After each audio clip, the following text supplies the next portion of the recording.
So I'm here with Tyrone, my friend from Atlanta, and for our audience, could you just maybe tell us who you are and what you do? Sure. My name is Tyrone Webb. I was born and raised in Georgia. My background is in education, arts education. I went to school to study music and wanted to be a teacher, so I did that for a little bit, and eventually navigated into the arts administration space, and I was able to work in education and community engagement, kind of around the Atlanta metro area. Eventually, I discovered this opportunity with Georgia Council for the Arts. They had recently opened a position for a rural and community programs manager, which for me was very ideal because it took the work that I was doing on like a Metro Atlanta scale and just scaled it all the way up to serving the entire state of Georgia. And being from rural Georgia, I have an awareness of the disparities when it comes to arts accessibility, and so the position was created so that someone could deepen the relationships and arts accessibility throughout the state and not just in these more densely populated in areas. Atlanta. Yeah, that's amazing. And so the Georgia Council for the Arts serves the entire state. Yes. So what are some of the key things that you do to support arts? Oh yeah, so on the grand scheme, our council is the official state's arts agency under the Department of Economic Development. So we have several divisions, including film, global commerce, international trade. And so as the kind of arts division, our purpose is to help revitalize communities, help to connect communities, and help to tell the story of how the arts can be impactful as a means of improving the quality of life for everybody who lives in our state. Yeah, that's awesome. Yeah. And I know you and I worked together on an incredible activation, Resurgens Requiem in Atlanta, and you were really instrumental in that, bringing the Spelman Glee Club. And I'm still getting people asking me about that. It was such a cultural moment for Atlanta and for the state as well. Oh yeah. So I hope that you can continue to do those kind of activations throughout Georgia. Yeah.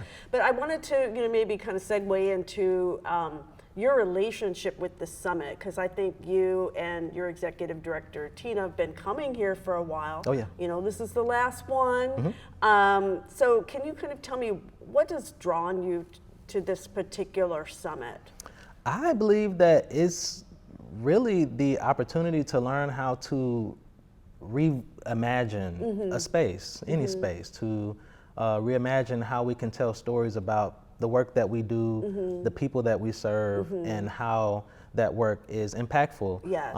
As we are, again, under economic development, everything ties into eventually how can we become economically viable as communities. And so not arts for the sake of it being art, but how can we invest in artists? How can we invest in arts organizations? How can we improve the lives of people? How can we make sure that artists feel valued in the work that they do and they provide, and that they have support from the government in those efforts? So that drew us to the conference. And so every year, and just seeing the momentum of people from our state and from, of course, the region in general, but we're Georgia, so just seeing how the numbers just kept building and the momentum and the inspiration throughout the state with this conference in particular, when people come, they are very inspired and they want to do more, and they don't feel like they're crazy for their big ideas. They feel like they can actually accomplish these things. And so that inspires us.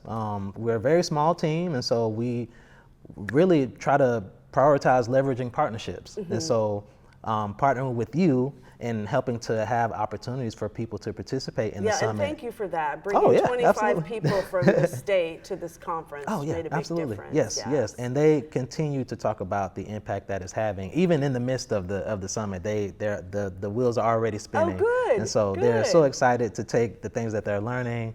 We shared some of those yesterday at our lunch that we had just for Georgia people that are attending. And we're already talking about what the next steps could be. Okay, well, we got to get into that for a minute then, because, as I mentioned, we're not going to be doing them in this format, but we still want to support the field. And so, I was talking a little bit with Tina about that and how I know you'd like to kind of continue these kind of things in Georgia, but do you have any thoughts about like where you could take what you're learning here and the people who have connected in Georgia, how we can maybe help this that? summit has really helped to streamline what that could look like. Oh, great. Because of the opportunity that we had to just gather people, because we don't have that opportunity a lot. We're a very small team serving the whole state, so we really look forward to opportunities like this where people can gather, and that's where the ideas start to like really take shape. And so people were a little sad to discover that this would be kind of the final one in this capacity, but that opened the door for new opportunities, right? So I believe that this conference has maybe established a little Georgia cohort of like our little creative placemaking public art community that we have, and so people from all over the state are here, and I think that we have all connected with each other. We have all committed to staying connected, to keep the conversations going, and people are already saying, well, we can come to my city. Here's a community that we can go and visit. Here are some people that are doing great things. And just to have everybody introducing themselves and what they do, it was so many connections that people didn't know that they had. So I think we have a good core to keep something similar going that will really be impactful for us. Oh, well, that's wonderful. Well, of course, I'm there to support all the way. Great. So I have one sort of final question. The whole model of Arts Council is kind of, an artist. We've had some challenges, with the NEA, having less funding coming to it. And I know that's kind of, it's impacted CPC a bit because people couldn't come because of that. So, where do you see, or any idea that you might have about evolving where artists can start to look for funding and opportunities outside of the council mold, or where the council itself, and maybe that's too big of a question to answer now, but to maybe start to kind of think about how that model can evolve, because you can't rely so much on government funding or NEA funding. And have you, and Tina, thought about that? I think through our conversations with community members, because as the state level, we're always kind of thinking at that level. But what is the most impactful and has been arguably historically, if we look at like American history, grassroots,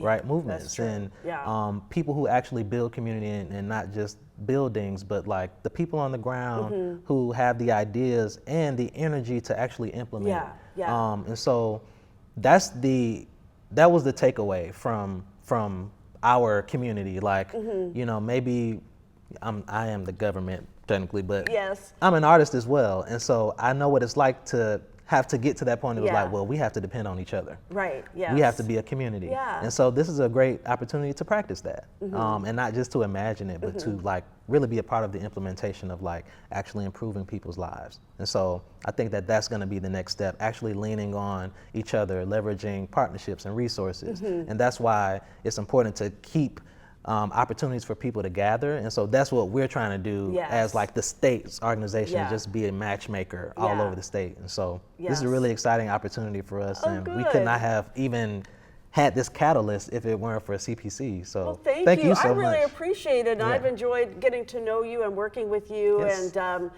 through the new membership platform, which thank you for helping us get that launched. We'll have an opportunity to carry on these conversations, but then also look at some more deeper in-person dives, which is where I hope that we can go with this. But I want to thank you, and if you want to just share with the audience your website. Oh yeah, sure. So you can reach us at gaarts.org. Thank you, Tyrone. Thank you. And have safe travels back. Thank you so much. You as well. All right, thanks.